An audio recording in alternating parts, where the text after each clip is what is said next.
Center of gravity is through the middle of her body now. It's not in the lower back, it's through the middle of her body. So her weight's through her midfoot and toes.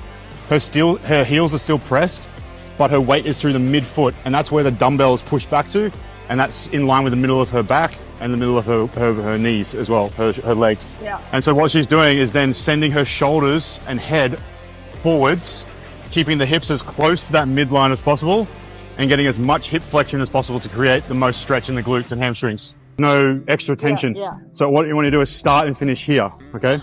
So as she's coming down from the front, her knees are internally rotating, her femurs internally rotating. And as she comes up, external rotation.